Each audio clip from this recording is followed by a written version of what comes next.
It's a weird topic for me because I used to confuse collaboration with the fact that I'm really loud and quite confident.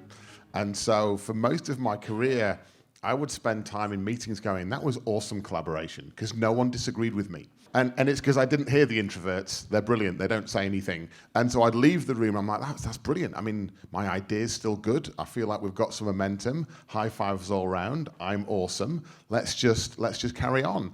Until I realized that wasn't my collaboration superpower. That was my collaboration kryptonite. And actually, I needed to evolve. I need to evolve the way I work and think.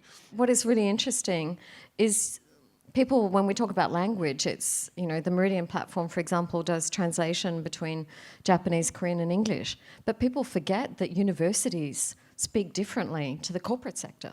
Collaboration is kind of a buzzword, but I don't think we often reflect on the why. All of the research suggests that high-performing organisations are diverse organisations. And way too many people think that diversity is the answer, and it's not. Because we've got a diverse group of people in the room, but if you don't feel comfortable being your true, authentic self, if you don't feel comfortable to share and to challenge and provoke, then you might as well not be in the room. So inclusion for us is more important. A recent study showed that 90% of organizations are solving problems so complex they have to be solved by teams. Brilliant. It's just we all know when we work by ourselves, it's a damn sight quicker and a damn sight easier. And the problem is just other people aren't as clever as us. And that's the problem we need to solve, right? Because if they spoke the same language, had the same rituals, it would just be so much easier. And this is the honest thing about collaboration. It's not easy. It's scrappy, it's messy, it's painful. It requires you to part your ego. It requires you to compromise, to adapt, evolve. It requires you to ask more questions and listen with the intent to understand, not to correct the other person.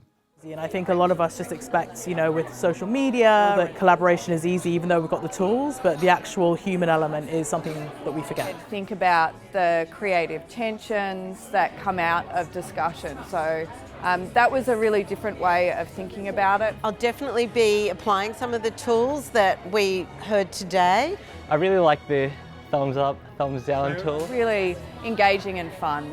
Please think about your own questions and insights and experiences so that we can galvanise a discussion about how we can build a more effective collaboration culture here at UNSW and be more bold but also more fair in our collaborative endeavours.